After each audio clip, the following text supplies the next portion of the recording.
Well, we'll go with it.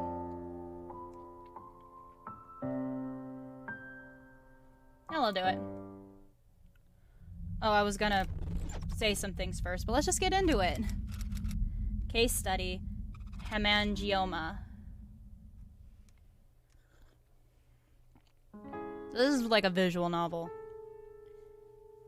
Hemangioma. That's what my parents told me it was called. A growth of extra blood vessels clumped together to form a tumor. No one knows why it happens. Some people are just unlucky, I guess. Mine started appearing a few weeks after I was born. A slight discoloration of skin, barely noticeable at first, that slowly began to take over my face little by little. They start off flat and grow bigger and bigger with time. After a point, they reach their limit and begin to shrink, eventually disappearing altogether. Most children who have hemangiomas lose them by the time they're 10. I didn't. Around the time I started junior high, the doctor started giving me all sorts of medication in order to get it to recede, but there were limited results. The main swollen bulge of the tumor shrank for the most part, but other than that, nothing changed. I'm still left with a huge, dark red patch of rough, rubbery skin on my face. I hate it. Surgery was discussed at one point, but considering how close to my eye this thing is, it would be risky. My parents decided against it. They said that I didn't need it, that I could still live a perfectly happy life the way things were, and that was that. Hemangioma and tumor sound like scary words, but in fact, hemangiomas are almost always harmless, so they're not scary at all. Well, not to everyone else. They still are to me. Not because of what mine could do to me, but what it does to other people. I can't even begin to recall the amount of times a stranger has gawked at me on the street or shuddered in repulsion at the sight of my face. The worst part is, I don't blame them. After a while, I began to feel like I deserved every mean comment, every snarky remark, and every playtime left alone while everyone else had fun together. They were right. I'm ugly. Every time I see it, touch it, or remember that it's there, I just want to die. My parents used to tell me that it didn't matter what I looked like, that the people who were rude about it were the problem, not me. They'd always insist that I'd grow up just the same as everyone else. But how can I hold a conversation with somebody with them staring at the monstrosity on my face? I figured out pretty quickly that there was no point trying to be normal. Someone like me could never fit in with any group of friends. They'd only keep me around so that I could be the butt of everyone's jokes. I started doing everything I could to not be noticed. I put the absolute minimum effort into everything. I taught myself to be invisible. Yes, I felt lonely and isolated, but it was better than being picked on. That's just the way I have to live my life now. I might be 17 and almost ready to face the real world, but as long as I have this hemangioma, I'll never be able to face anything. Not even in my own face. Aw, poor boy. Chapter 1, Curiosity. Just another day. The other students around me are sharing whispered chatter, as usual. I sit right at the back of the room, so I can see everybody else in class. More importantly, they can't see me. It's one of my safety barriers. You tend to make a lot of them when you have a problem like I do. Glancing back at my workbook, I let my eyes comb over the questions again. I've answered them all, but the incessant scratching of pens on paper tells me that everyone else is still working. It usually plays out this way. I've never exactly been smart, but with nobody to talk to, I just put my head into my schoolwork. Thanks to this, I've never had any issues with low grades. The last thing I'd want is to be called out for not putting in enough effort. Wouldn't really help with the whole not being noticed thing. With nothing else to do, I let my gaze move to the view out the windows to my left. It's early June, so rainy season's probably going to hit us soon. The sky isn't exactly cheerful, turning more and more gray by the day, but at least it's warm. Don't forget to read pages 198 through 204 before the next class. Matsumoto-sensei's voice is so loud in comparison to the hush of the room I almost flinch. His instruction must mean that the bell is about to ring for lunch. Looking up at the clock on the wall confirms it. Quietly, I start to pack my things away. My classmates aren't in the same hurry, as they tend to linger for a while, gossiping and doing whatever it is that friends do before heading to the cafeteria. You wouldn't catch me doing either of those things. I have my own little ritual that I do every day. After finding a secluded spot, not long after I first came to the school, I've always eaten there alone, away from prying eyes. It's more comfortable that way. Thinking about it makes me even more anxious to get there, and enjoy at least an hour of peace before I have to come back to another room full of people. Remember, it's Wednesday, so you've got your science quiz coming up after lunch. The classroom erupts into a collective groan. I think I'm the only person who doesn't object. Die! Oh my god, another bot! What is going on today? Hoisting my bag onto my shoulder and leaning forwards in my seat, I find myself staring at the clock, watching the second hand tick by, waiting for the first acceptable moment to leave the room. Fear Now you must die! What the fuck? You know what? Where's the alerts? Because I just got, like, blasted with bots. So the alert box is getting turned off for a few minutes. Thanks. The bell rings shrilly in the corridor, acting like the starting gun of a race. I stand up from my seat before anybody else does, turning toward the door, grateful to escape the discomfort of the crowded room.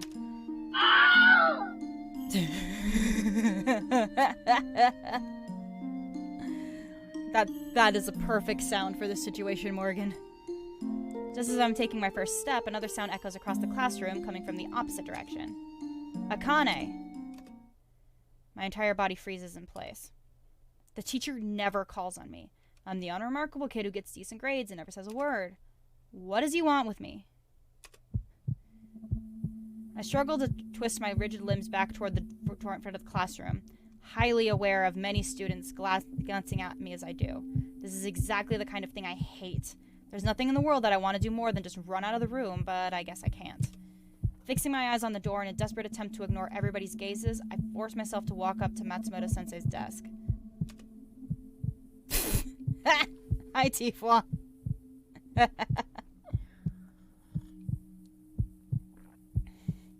To be honest, I'm surprised that he called to me like that in front of everyone.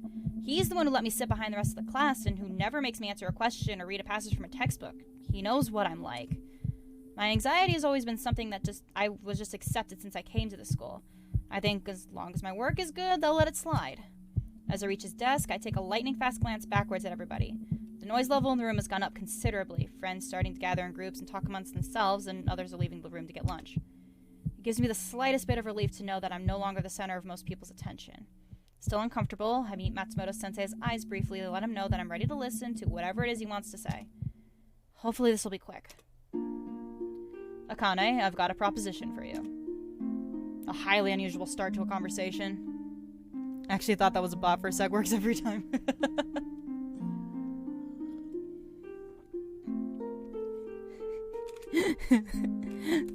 80% of the time, it works every time. I needed that laugh, Tifua, thank you. The school has been in touch with your parents. We're all a little concerned about your progress here. My progress? He can't mean my grades. Your work is quite satisfactory, but there's been talk about your interaction with other students. Or lack of, I should say. His facial expression grows a bit awkward for a second before he regains his usual serious gaze. He's probably not used to having to talk about these kind of things. Oh my god, he does look like grown-up Phoenix Wright. I'd thought that my solitary ways had been glossed over in light of my decent schoolwork, but I guess I couldn't hide my problems forever. I understand you've had issues. There's no point going into them now. I think I'm silently inside my own head. The other teachers and your parents are worried about your future, Akane. What will you do once you leave school? It would be very difficult for someone of your nature to succeed in life, you understand? I know exactly what he's talking about. The thought of graduating and having to find some way of supporting myself, integrating myself into society, getting a job. It's too much to handle. Instead of facing up to it, I simply throw myself into the present moment, living in some sort of fantasy it'll never get to that point. I know I'm wrong, of course, but it's all I can do to keep myself going for now. I nod tensely and he exhales, seeming to have a lot on his mind. A suggestion is put forward that may help you with this. Something for you to try out. I don't like where this is going. If my parents think I'm enrolling to some kind of therapy group or getting doped up on anxiety medication... You used to play the piano, didn't you? Huh? What's that got to do with anything? Yes. I mumbled the word quietly, still bemused. Of all the things I was expecting to say, that wasn't one of them. Your parents tell me you quite enjoyed it as a younger child. I know I entered at a really serious time, but I don't know the deets. Who or what has lost kneecap privileges? I turned off the alert box for now because I've been getting, followed by a bunch of bots today, and it was getting annoying. So that's all it is. I'm getting a lot of, like, the Haas bunch of numbers followers. Like, let me go through. How many of these have I gotten today? This is just today, mind you. 1, 2, 3, 4, 5, 6, 7, 8, 9, 10, 11, 12, 13, 14, 15. I have gotten 15 of the stupid hotspot follows in the past hour or so-ish. So the alert box is like, so not like the sound alert stuff, but like the alert box that says, you've been raided, you've been followed, whatever, is just muted for now. Not the bot spam, that's what got me depressed about my Twitch streams. Like, for a while, it was just like, once in a while it would happen, or like I'd get the odd chat message, but this, whatever it is this morning, it's just been a bunch of bot follows, and it's like, okay. So, yeah, it's a little frustrating, so I've just turned off the alert box for now for my own sanity. This is just going to be a short stream anyway. I'm just going through some more of my indie game collective checklist, so I'm not too pressed about it, but it's annoying. Enjoyed is probably too strong a word. I took up the instrument as something to do since I never really had any friends to hang out with. I don't know why I chose the piano. Could have been anything, really. I had private lessons for a while. It was a half-decent way to pass the time, although I'd never really put my heart and soul into it. After a while, I just lost interest. Besides, it's kind of impossible to practice when you don't have a piano at home. I have never really thought about it since, having not played for years. It's just another part of my life that fell by the wayside when I decided to isolate myself from the world as much as I could. I still don't understand why this is relevant to my anxiety. I had to delete over 1K bots. Jesus Christ. I didn't realize it was that bad. No, I mean, it's also kind of frustrating because, you know, I've got the stupid follower goal thing going on. And, like, I want people that, like, I'd rather have people that are actually here, though, you know? I don't know, it's... And the fact that Twitch is still letting this go on, by the way, like, is kind of why in the Discord I was like, hey, like, go subscribe to my YouTube channel, because I like other ways to stream video games, but, like, still be able to monetize it, and, like, why I've gone with Twitch is because the threshold of which to monetize yourself is much lower. Like, here, you need 50 followers, an average of 3 viewers, and to stream for a certain amount of time that's easy enough to hit, and bam, you can monetize your streams. But with YouTube, you have to have, like, at least, like, 100 YouTube subscribers, and you have to have, like, some insane amount of watch time to even qualify to be one of their partners and monetize. So, I'm not necessarily, this isn't me saying that, like, oh, I want to leave Twitch or whatever, but Twitch is just being really shitty about things.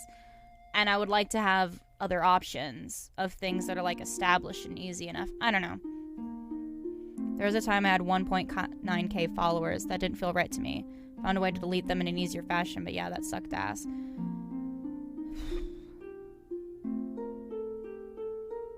Man, fuck Twitch for doing this shit. I swear to God. How would you like to try it again? I glance up at him after hearing his question, and he has an unsettling mixture of concern and optimism in his eyes as he searches my face for a reaction. It's been suggested that you join the music club as an after-school activity. I think it's the fear in my eyes that causes him to avert his gaze for a moment. The music club. I've never joined a school club in my life. A room full of people expected to work together in close proximity to make something happen is the complete opposite of what I want. I want everything to stay the way it is. I want to sit at the back of the class and scrape by, unnoticed by everyone else. How on earth could someone like me join a club? Matsumoto-sensei clearly notices my internal panicking and tries to come across more gently as he continues. I understand this is a difficult concept for you, Akane. The issue is that the longer you remain like this, the harder it will be to break out of it. I know he's right, I just can't stand it.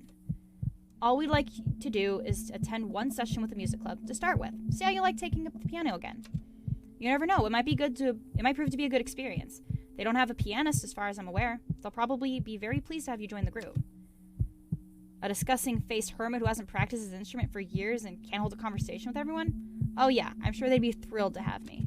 With every second that passes, I plunge further and further into disbelief that this is happening. As calm as Matsumoto-sensei is, I get the feeling that I'm being told to join the music club rather than asked. it's not an avoidable fate. Your name has been passed on to Kudo, the club's advisor, so he knows you'll be attending. This fact proves my suspicion exactly. If I were you, I'd have it over there today, after school. The quicker you begin, the quicker you can start to make progress. Can somebody get me out of my house, for a favor? Oh, is it bad? Is it bad today? I'm sure your parents will be very excited to hear how it goes. I'm sure they will. Can't believe they volunteered me for this without asking me. My thoughts threaten to consume me entirely, but I can feel Matsumoto-sensei's eyes boring into my face, waiting for some sort of answer. My skin starts to prickle and my stomach jitters. I want to say no, but considering everything he said, I don't think it's possible. Squeezing my eyes shut and accepting my circumstances grudgingly, I nod my head. I'm not looking at him, but I can feel him relax. Great news. I'll send a message to Kudo. This could be the start of something very beneficial for you. I hear him step aside, collecting his things together at his desk, and I take this as an indication that our conversation is over. Prizing, my eyes open again. I almost hope that this has all been a bad dream, that I'll wake up in my bed. Another argument going on, and I'm just tired. Ugh. I hate that. I'm so sorry. That sucks that you're dealing with that this morning. I wish I didn't have to work later. Unfortunately, the classroom comes hazily back into view. It's real. It's real. A little too overwhelmed to think properly, I coerce my legs to work again, propelling me toward the door. Let's just focus on getting to my safe spot first. Akane. I halt myself again at the sound of my own name being called once more. My nerves somewhat frazzled, I don't turn around, simply waiting for him to speak again. What he says is something I can't bring myself to fathom as a possible reality. No one's going to laugh at you. The hours since Matsumoto-sensei's announcement have passed both agonizingly slow and far too fast. I don't think my inner monologue has been this loud inside my own head for a long time. Part of me still doesn't want to believe the truth, but multiple times I've had to force myself to face reality. I've been put forward to try out the music club regardless of how I feel about it. My parents put me up to this, without even saying a word, knowing how horrifying it will be for me.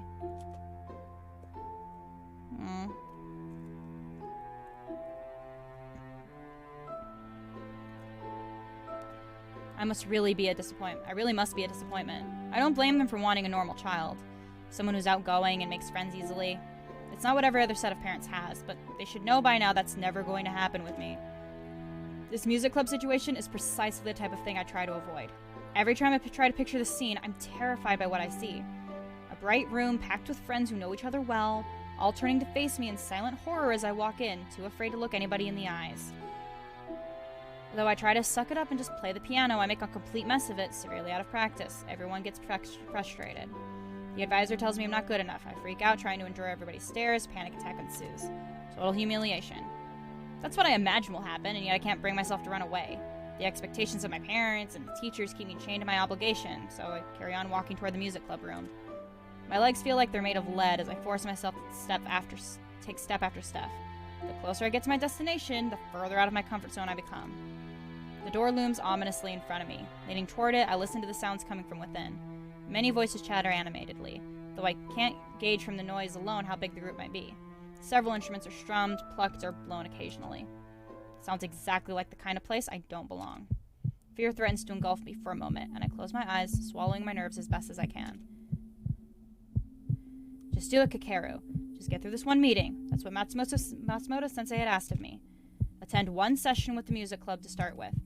All I have to do is fumble my way through this, however god-awful it may be, and then I can go back to Matsumoto-sensei and tell him it's not for me, and I'll never have to see any of these people again. He can't be mad at me for trying. It's what he told me to do. Taking the deepest breath I possibly can, I do everything in my power to steady myself before pushing the door open slowly. It's loud in here. The most conversations continue in the wake of my arrival. A few people turn to look at me. I automatically drop my gaze, swiveling slightly so that I almost have my back to them. I can see the club's advisor out of the corner of my eye, sitting to the side of the group. Wanting to get this whole idea over with, I start shuffling toward him. He stands up as soon as I begin to move, probably having noticed my clumsy entrance straight away. Ah, Akane Kakeru, was it? I nod awkwardly, not quite able to say anything just yet. My nerves need to stop making me feel sick first. Welcome to the music club. You've come to us at a good time, actually. Our last pianist dropped out a few months ago. We've been hoping to find another one, but hadn't had any luck until now. I sneak a little glimpse of him. He seems more easygoing than the other teachers. Not as well presented as Matsumoto-sensei. His lopsided grin almost makes me relax ever so slightly. He cute. However, I can't help but laugh internally at his enthusiasm. I'm sure he won't be as keen on me once he sees how bad I am at my instrument. He pauses for a moment, seeming to be waiting for me to say something, but I still can't bring myself to open my mouth. I manage the occasional single word to Matsumoto-sensei, having known him for years, but Kudo-sensei is new territory. After a moment, he straightens up, apparently realizing that he's going to have to take the lead. He turns to face the other students, and for a moment I begin to dread the inevitable class introduction. Everyone will definitely be staring at me then. However, after glancing back at me briefly, he seems to decide against it, seeing how tense I am. My whole body throbs in relief. Alright everyone, it's time to begin. He claps his hands as he speaks, and the tangle of students take notice immediately, extracting themselves from their friendship groups and taking their places. Everyone seems very obedient, or perhaps they just really enjoy the music club and can't wait to get started. I'm sure my presence has something to do with it. First of all, I'd like you to show our newest recruit what you're capable of. I think we'll have the Bach piece, please. A few eyes move to land on me briefly, but overall nobody seems to question why I haven't introduced myself to the club. As they shuffle through their sheet music, I find myself praising whatever gods may or may not exist for the fact that no one has tried to talk to me. Kudo-sensei drags an extra sheet over from the back of the room, gesturing for me to sit down. Thankfully, it's not too close to the group, so I'll be able to feel somewhat separated from things while I watch them. I take the seat quickly, wanting to get out of the way. After a few moments of preparation, a sudden hush falls over the room. Alright, everyone ready? He raises his arms in order to count everybody in on a thin, white conductor's baton in his right hand. I've been so focused on shrinking down in my chair, I hadn't even noticed him pick it up. On a signal, the group begin to play. And we're not gonna hear it. The noise fills the room instantly, jarring me a little, but the longer it goes on, the more I'm able to calm myself down. With everyone focused on what they're doing, there's no opportunity for them to look at me. The piece they're playing sounds nice, although I know basically nothing about classical music. Unfortunately, I get the feeling that it's the main focus of this club. With nobody's attention on me, I manage to peek at the students properly for the first time since I entered the room. There are 15 of them in total. 2 clarinet players, 1 oboe player, 2 trumpet players, 1 trombone player, 5 violinists, 2 viola players, and 2 cello players. And no flutes, apparently!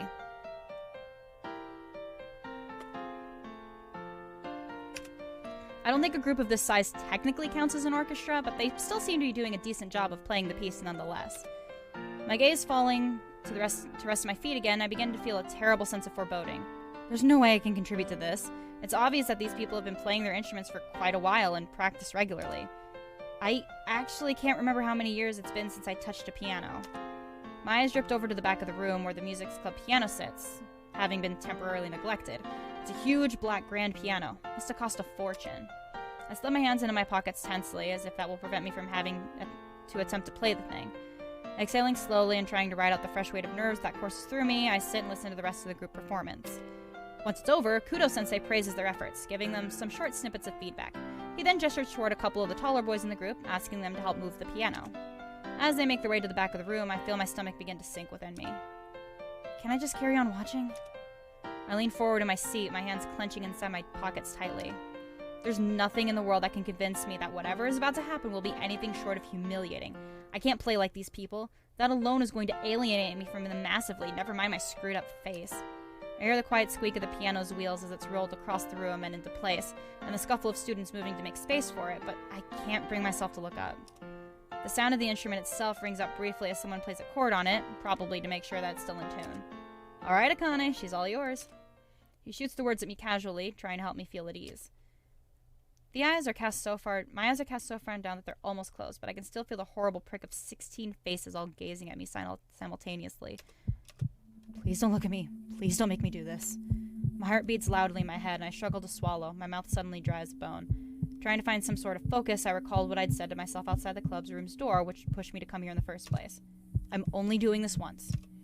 I don't know any of these people. It's not like I'll be stuck in class with them for the rest of our school lives.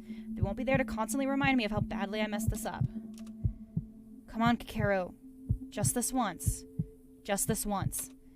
I force my body to spring up out of my chair before it has a chance to do anything else. The silence is deafening, almost louder than the music they'd been playing a minute ago. I make my way awkwardly to the piano, taking a seat on the stool in front of it. I'd expected to hear whispering, people gossiping about me, trying to figure out what the hell was wrong with me, but the room is completely void of any noise whatsoever. Unsure of whether this is a good thing or not, I do my best to settle into my seat. Now, your homeroom teacher told me you'd had private lessons as a youngster. Have you played the piano at all recently? They're all waiting expectantly. I've got to make some sort of effort. No, not... My words dry up. Luckily, Kudo-sensei just starts talking again as if I'd said a full sentence. Well, that's all right. None of us were musical prodigies when we started here. A quiet laugh ripples around the room. Though this situation is still excruciating, I appreciate the slight break in the atmosphere it provides. Hey. I said more than one word this time. Just about. Let me grab you some sheet music and we can see how you get on with it. He half jogs over to a table at the edge of the room, which looks as though it's got several stacks of books on it. After finding what he wants, he brings it over to me, placing it on the piano's music stand. There. I've chosen the piece they just played since you already heard it once. Are you familiar with sight reading? I nod. My own piano tutor always made me practice sight reading at home, so I could at least develop that skill while I was away from the piano. Great. Take a minute to look it over before we play.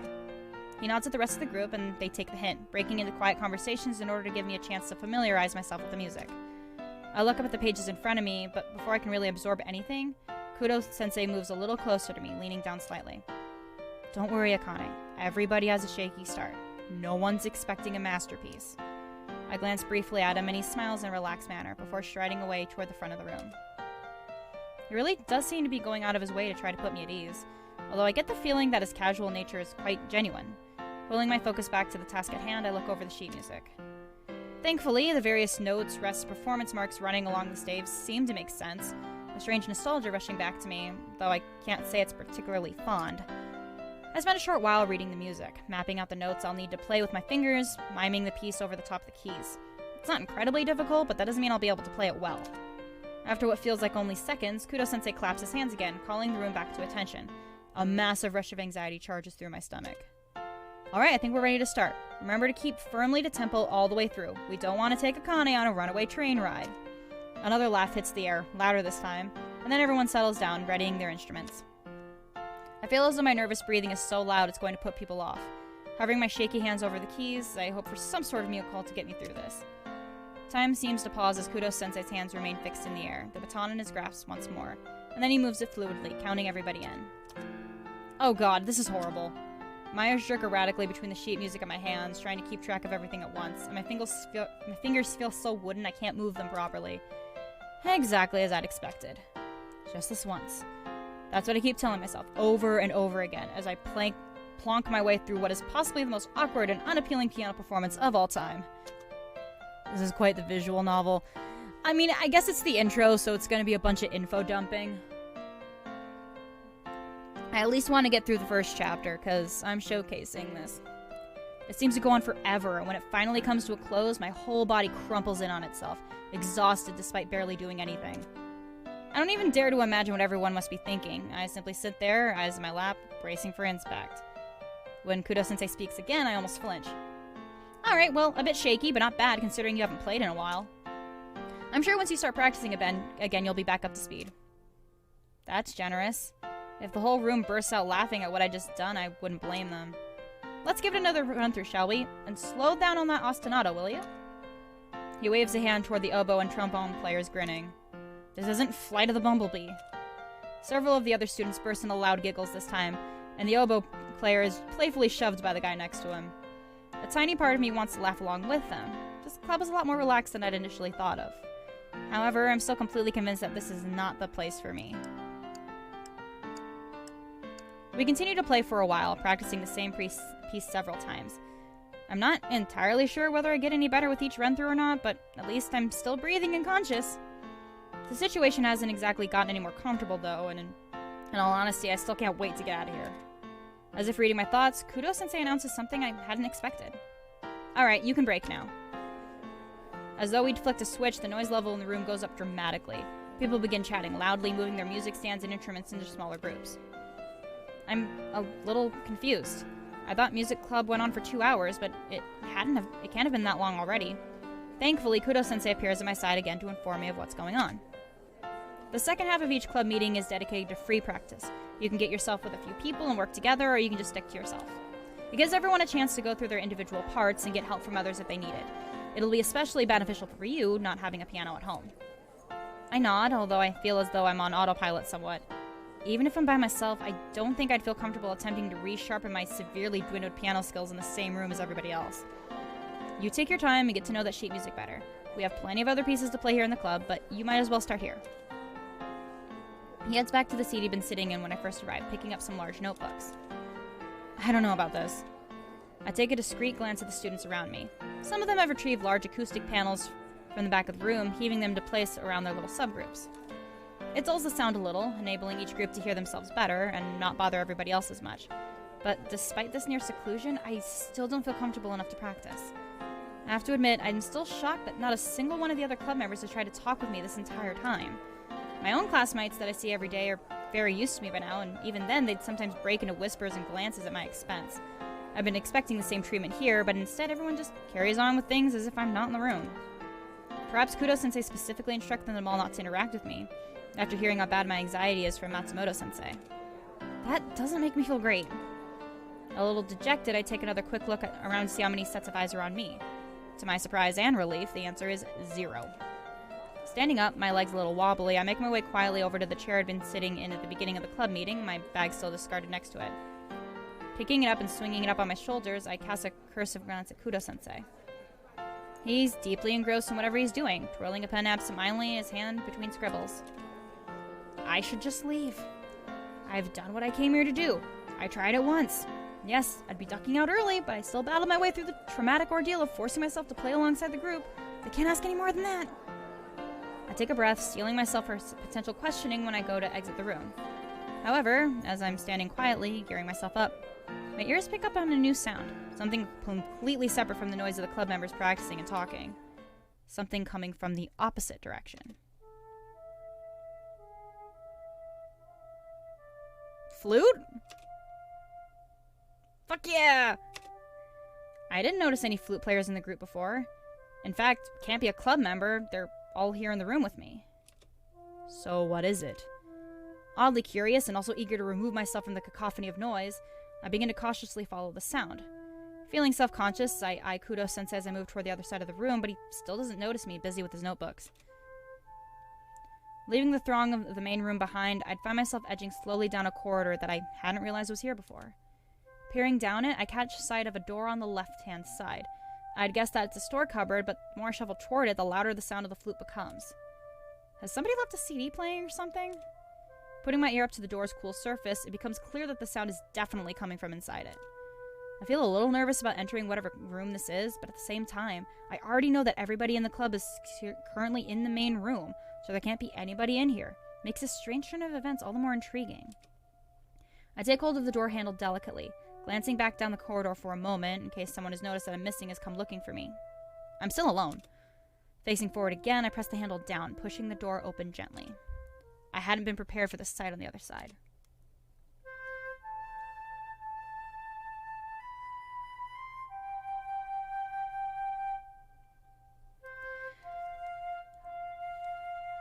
Oh boy. Oh boy.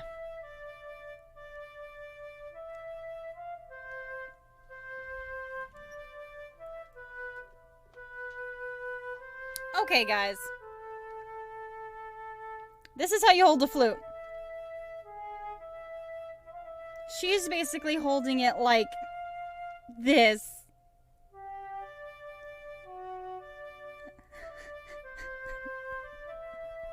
How dare you? I am personally attacked.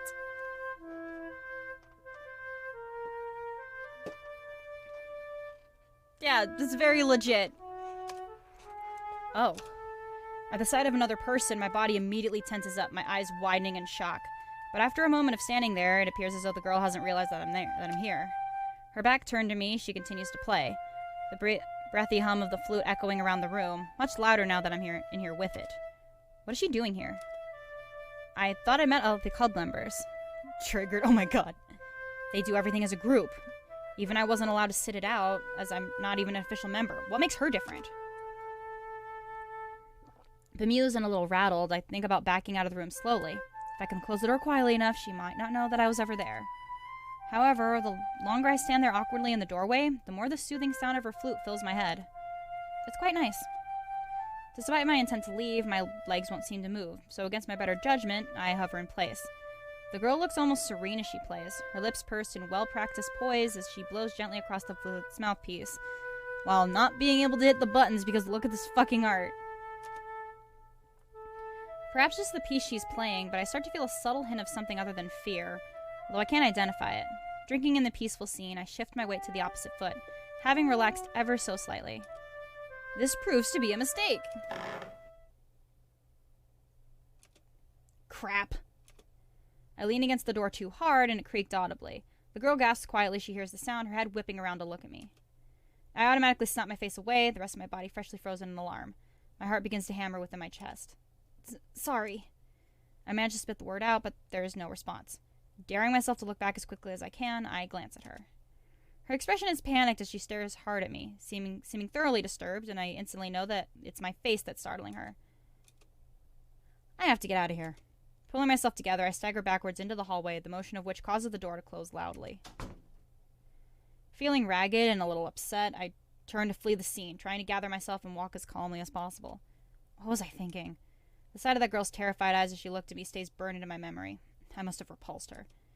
No, I think it just freaked her out because she thought she was practicing by herself and didn't want people to hear her and think that she sucks. Because based on that reaction, she's probably like, oh shit. But whatever. A horrible clenching in my chest, I rejoin the main club room, peeking around the corner to see if the coast is clear. Everything exactly as I'd left it. The other club members are locked in their mini practice groups, and Kudo-sensei still has his nose in his work. Bracing myself, and hoping not to give everybody else a reason to look at me, I begin my escape, crossing the room as subtly as I can. Thanks to all the noise, coupled with my well-honed skills of near invisibility, I make it to the other side without anybody calling out to me. Pulling the door open, I feel a great surge of relief wash over my entire body as I step through it, the tension I've been holding all this time rushing out of me. Free once more, there's only one thought left running through my head after all that unfamiliarity and fear. I really don't ever want to go back there again. Home at last. After the day I've had, even the sight of the lounge, which I don't really spend any time in, is welcoming. I stride across the room toward the stairs, but I'm distracted halfway by something moving in the corner of my vision. Kakeru! Oh look, an anime mom that might die. She startles me slightly as she steps toward me, and I come to a halt, noticing that Dad is behind her, standing up from the couch. How was your day? Did you go to the music club? I should have guessed. Having put me up to the whole club thing, somewhat forcibly I might add, they might be dying to know how it went. It's a shame that I'm going to have to disappoint them. Yeah? I can't muster any more than that. I feel a bit betrayed that they would essentially volunteer me to do something they know I would hate. My eyes are fixed on the carpet, but I can still tell that my mother is excited by my response. That's great. How did it go? I go to say something, but can't seem to prise my mouth open. It's like this even with my parents. We used to be closer, but after I started withdrawing from everybody, I guess I walled myself off from them, too. I don't think it was entirely intentional, but once you start seeing other people as something to be avoided, you kind of just go all the way with it. I feel myself start to squirm slightly under their combined gazes. Used to my long silences by now, they wait patiently for me to answer. I didn't like it. That's my eloquent summary of the whole thing. The only way I can squash my feelings about my unsettling experience of the music club into one inadequate sentence. Though I still don't look at my parents, I can practically feel their disappointment from here, although I'm guessing they might have seen this coming. Well, you tried it, son, and that's the most important thing. I do like that about Dad. He doesn't push things as much as Mom does. Not that she's aggressive or anything, but out of the two of them, I can say with near certainty that this whole music club thing would have been her idea. Every now and then, she tries to nudge me gently towards something new, in the hope that it'll coax me out of my shell. I can see where she's coming from, but what she doesn't realize is that this shell is impenetrable by now, strengthened through years of purposeful exile. It might be the most impressive creation of my life. It's not coming off. Even still, it seems as though she maintains a little spark of hope that things will change. It was brave of you to do that, Kakeru. I'm sure you could do it again. I steal a quick glance at her. She's regarding me with an optimistic expression, and I don't like it. I bet it was nice playing the piano again after all these years. Matsumoto-sensei told me that the club's advisor is a great teacher. He could probably help you play even better than you used to. Yeah, he probably could, if I was interested. I exhale deeply, knowing exactly what Mom is trying to hint at. She wants me to keep going, become a proper club member, and taking it up permanently.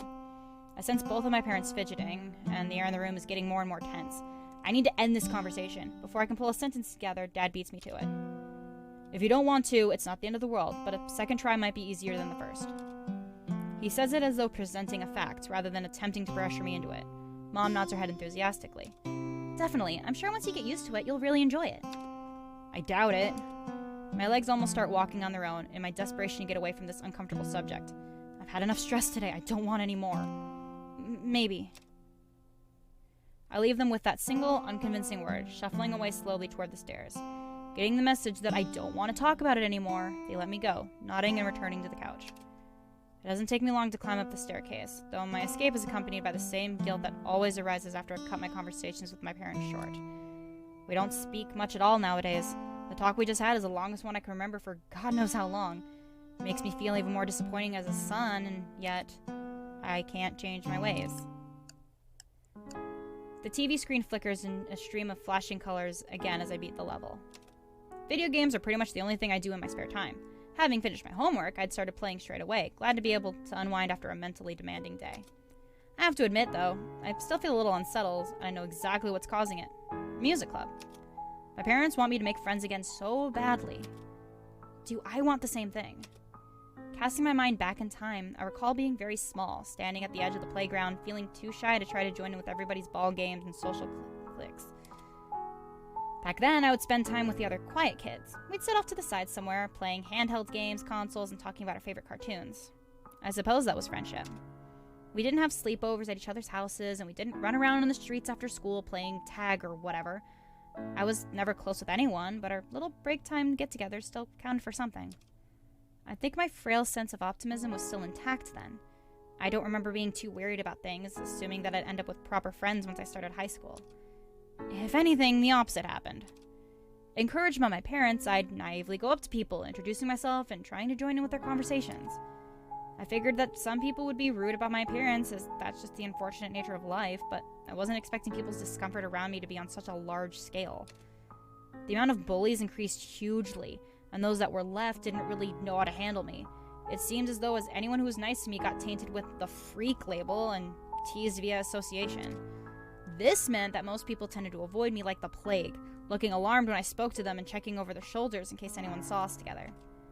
After a while, it became obvious to me that making friends was something I was no longer entitled to, along with a happy school life. I'd noticed that my parents were becoming more and more sad, too. Every time I came home with a new bruise or crying because of somebody's cutting words, their faces would darken. It was then that I realized I needed to remove myself from the public eye as much as possible. I was never around for people to bully, never gave friendlier people a chance to reject me, then life would be easier. My friends wouldn't have to witness failure after failure. I'd just cease to exist in the eyes of my fellow students.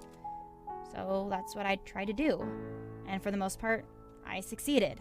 I became a background character in the narrative of my own story. A pointless existence. Pointless, but quiet. That's the best I can do. I might graduate next year, but that doesn't mean that anything will change for me. I'll be the outcast no matter where I go, and there's no point denying it. That's why I can't join the music club. Sitting here, zoning out with my controller hanging loosely in my hand, I accept that as the truth. Besides, the way that girl had looked at me was awful. Her horror at my disfigurement had been clear as day, and her eyes are now permanently etched into my brain. Retrieving my consciousness from the realms of deep thought, I fix my gaze on the TV screen again, starting a new level. I have no choice but to say no.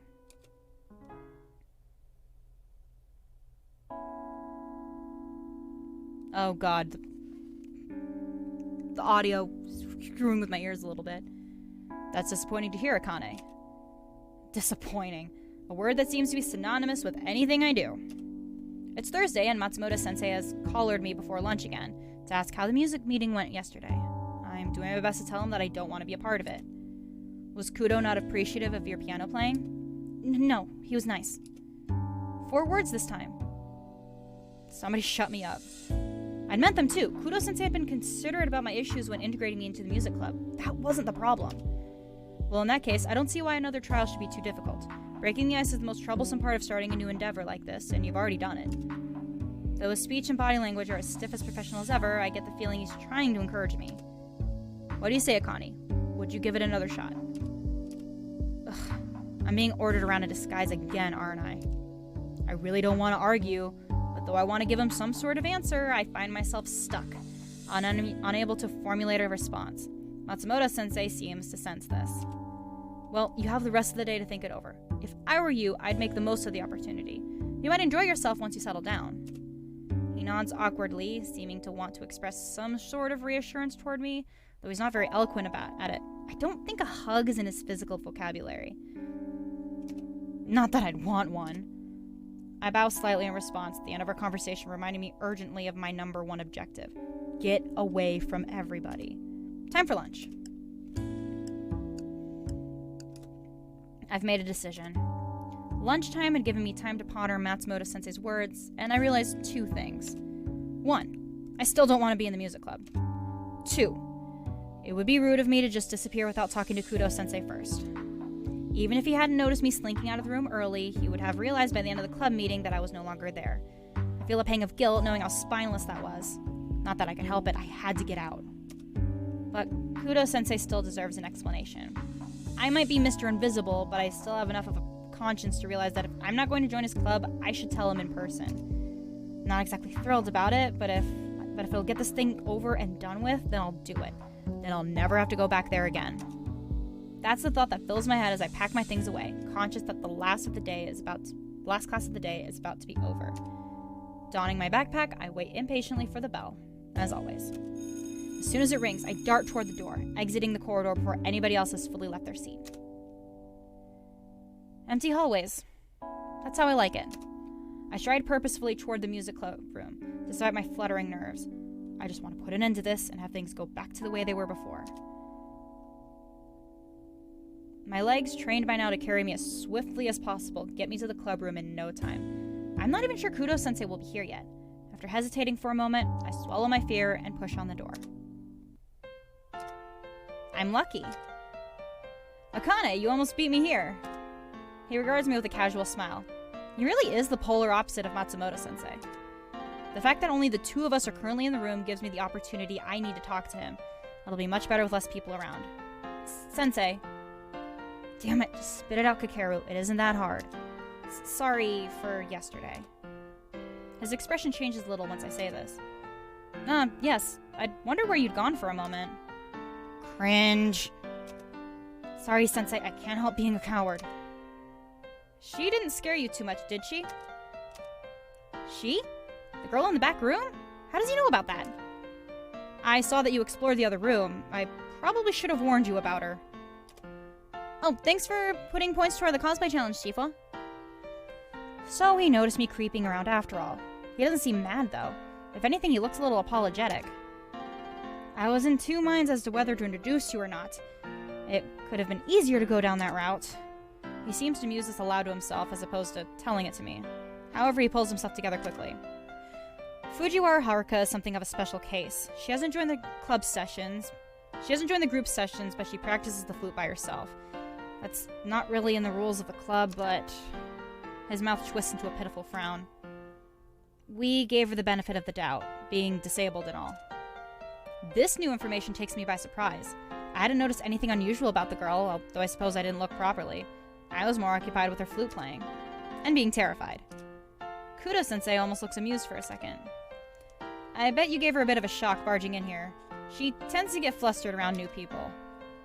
That last part of a sentence I can emphasize with wholeheartedly, but it's the last part that throws me for a loop. Considering that she's blind. Blind? I hear the door open behind me as a gaggle of club members enter noisily. It startles me, but at the same time, the impact is dightened slightly by my state of contemplation. That girl, who'd stared at me as though she'd seen the devil incarnate, was blind?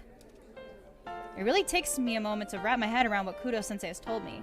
As if knowing exactly what I'm thinking, he moves his attention away from me momentarily, greeting the other students arriving. She really hadn't seen me at all.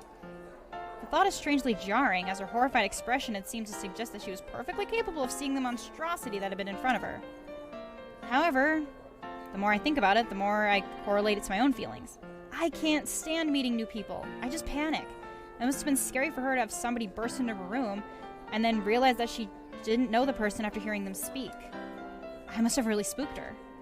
I could almost laugh aloud at the idea that I could scare someone more than they could scare me. Miracles are possible after all. Before I can continue down this path of thought, Kudo-sensei speaks again, rousing me back into the room. Anyway, that's that. I'm sure there's no real harm done. He peers across the room, counting the heads of the students present, and as I take a quick glance myself, I almost jump at the sight of them all. Jeez, the room filled up so fast. Seeming satisfied, Kudo-sensei turns back to me with a smile. Right, seeming as everyone's just out here, let's get started, shall we? For God's sake. I got so wrapped up in thinking about what he told me that I haven't even had a chance to tell him that I don't want to be in the music club. For a moment, I considered going ahead with my bad news, but seeing Kudo-sensei's encouraging expression, coupled with how awkward I felt standing at the front instead of sitting at the piano, I grudgingly relent. Alright, I'll try it one more time.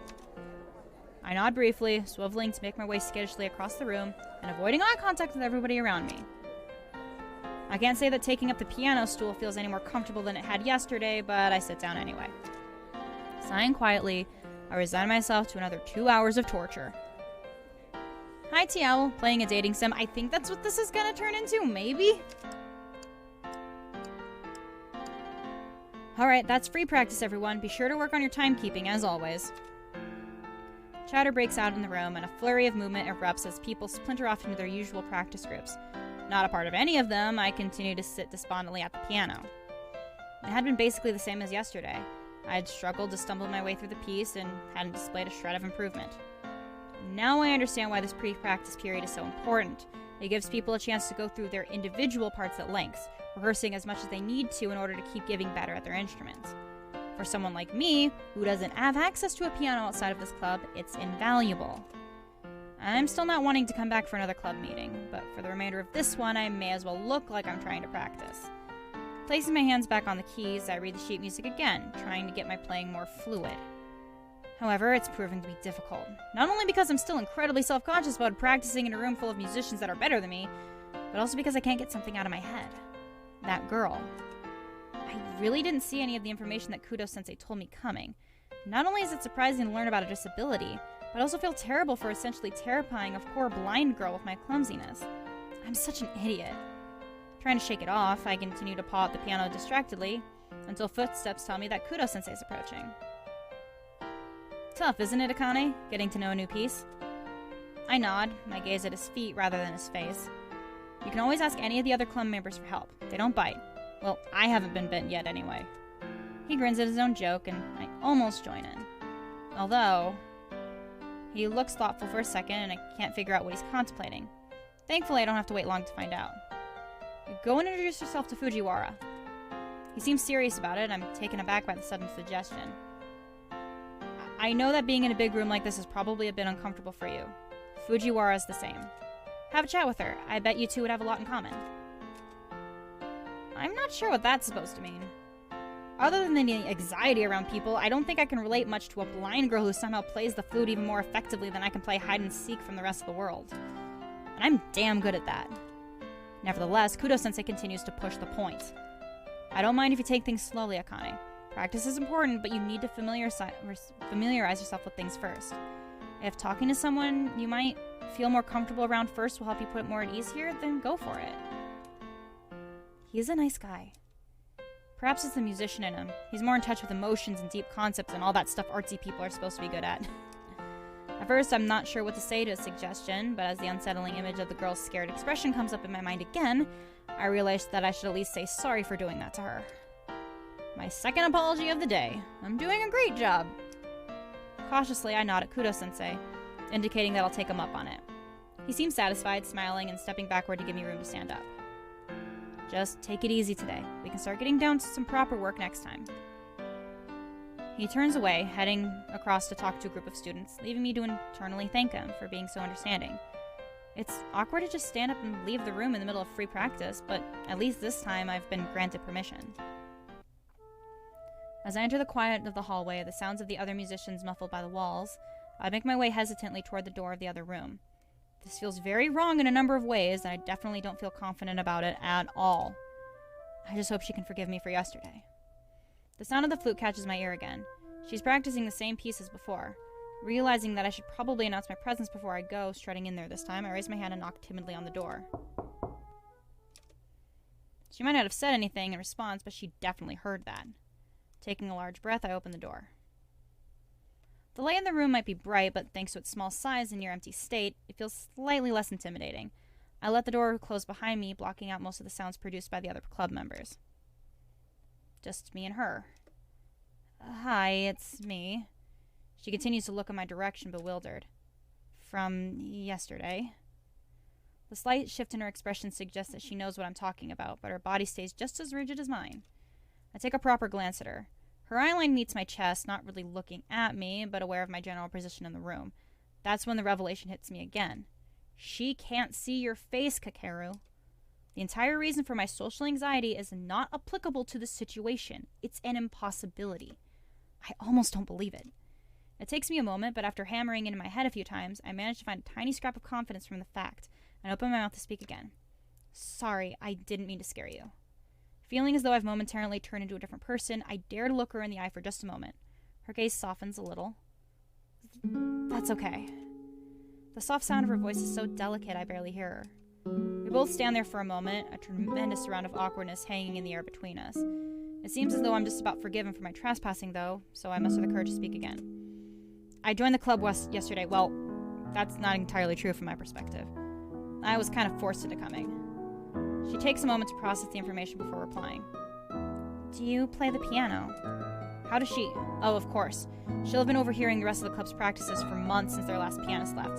The sudden reappearance of his sound will have given it away. Yeah. She nods. Sorry if I was... She struggles with her words before cutting herself off, evidently unable to express herself properly. I know exactly how that feels. She looks a little regretful before she manages to speak again. I don't get visitors here. I realize that she's referring to how she'd looked at me yesterday. Knowing now that it was simply a fear of being exposed to a random person and not to my appearance, I don't feel mad at all. No, it was my fault. My admission still doesn't alter the guilt on her face, and it makes me feel bad for her. Thinking about our similarities, I force myself to keep talking, trying to demonstrate some common ground. Actually, I'm kind of jealous that you practice in here. I don't like crowds. I haven't spoken this much in years. It's making me a bit dizzy. After averting my eyes to steady myself, I look up again. She clasps her hands around her flute, looking thoughtful. Me neither. I feel as though I don't like crowds is a bit of an understatement, so I awkwardly try to extend myself a little further, although it's not exactly nice to talk about. I try to avoid people. They make me nervous. God, I sound like such a baby. Looking away again, my eyes wander to the back wall of the room. There's another piano in here, although this one is brown and looks a bit older. Leaning against the side of it, I spot what must be the girl's cane, the long stick that helps her with navigation. Things must be very difficult for her. It takes me a second to realize that the tiny noise she emitted was actually a very timid laugh. When I look at her, she seems to have relaxed a little, smiling ever so slightly. I'm the same. I feel my own breath rush out of me at something resembling relief, and the feeling is utterly odd to me.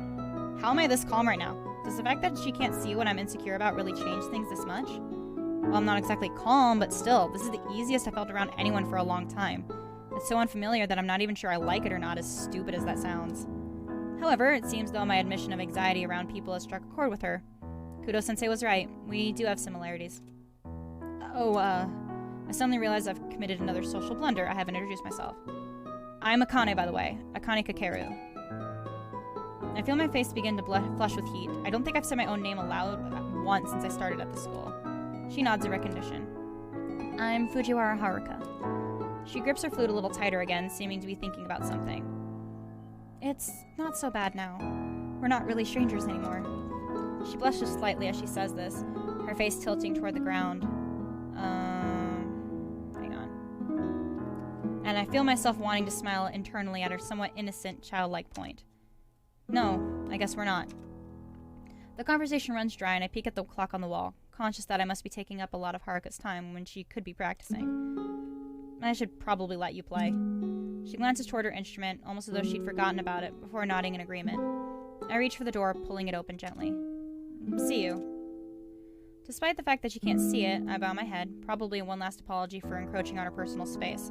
Just as I'm stepping through the doorway, the sound of her voice reaches my ears again. I pause, looking back into the room.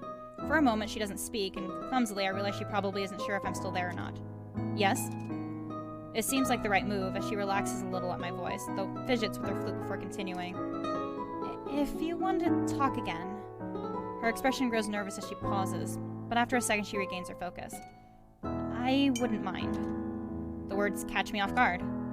This second encounter has been thoroughly awkward and embarrassing, but amongst it all, there's something that made me feel like being around her is just that little less uncomfortable than the others. Still unsure of how I feel and what I'm really saying by it, I find myself replying with a single word. Okay. Evenings are always the same. I come home from school, go straight to my room, and do my homework. This is a long chapter. Yeah. Very long. Hi, Laura. Nice to see ya. I came home from school, go straight to my room, and do my homework. At some point, one of my parents pops in momentarily to deliver me a plate of whatever's for dinner.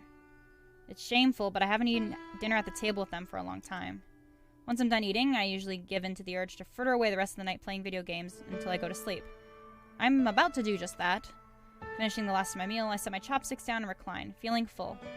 With nothing to focus on, my mind wanders back to the events of the day. What a strange experience. I'd actually spoken to Haruka of my own volition. And not only that, I'd said full sentences, several of them. If I weren't acutely aware of how full my stomach feels right now, I'd suspect that my body was being possessed by someone who's actually good at talking to people. The whole thing had been weird, but I guess it wasn't horrible. Still nerve-wracking, though. As I'm pondering this, I recall the image of Haruka's cane propped up against the piano. I can't really imagine what it's like to be blind. It's just too confusing, and the more I think about it, the less I seem to be able to wrap my head around it. I remember there being a music stand there too, with sheet music on it. How on earth does she use it? I realize that music is mainly about sound, so technically there's nothing really stopping her from being good at the flute, which she seems to be. You'd think just learning pieces would be extra difficult for her. Thinking back to what Kudo Sensei had said when she was telling her about her, I consider her placed in the music club. She doesn't join in with group activities, she doesn't seem to play the same pieces as the others do. She just keeps to herself in that little room, doing whatever she likes, I guess. Kudo Sensei had given me the impression that she'd been allowed this freedom because of her anxiety around people. I guess she can't stand playing music with the others. Ditto. It's quite sad to think about it that way, though. It's as if she's just been tucked away in the back room and forgotten about, seemingly incapable of doing anything of real value to anyone. As this thought runs through my mind, another one joins it. Something that Kudo Sensei had said multiple times. I bet you two would have a lot in common. Now that I'm considering Haruka this way, that suggestion doesn't seem so great. Is that why he practically sent me to go talk to her? Because he knows I'm going to be useless in the group? I sigh audibly, trying to shake off the notion. That's probably not the intention behind it. Also, that whole train of thought was rude in Haruka's part. My shoulders sag a little in guilt. Trying not to go down that rabbit hole, I try to consider Haruka herself. She must get something positive from being in the music club, otherwise she wouldn't do it. I have to admit, I'm just the tiniest bit curious. I feel like if I were her position, I'd just feel like crap all the time, hearing everyone practice from the other room and annoying that I didn't belong with them. She must have had a different perspective. Casting my mind back one more time, I remember the last thing that Haruka said to me before I'd left the room, reminding me that I do, in fact, have a way of finding out how she feels these things. If you wanted to talk again, I wouldn't mind. Does this mean that I'm actually going to go back to the music club for a third time? I must be mad. Well, I suppose they do say it, don't they? Third time's the charm. I'm gonna pretend that that's the end of the chapter, because I have to go do things.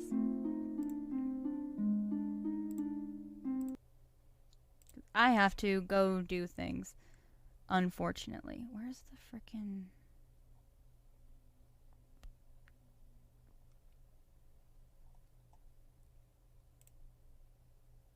Okay, the alert box. Let me fix a thing. I'm gonna turn the alert box back on. So yeah, that was Venus Improbable Dream. The first while of it. It was interesting. And kind of want to see where it goes. With that being said, I gotta go.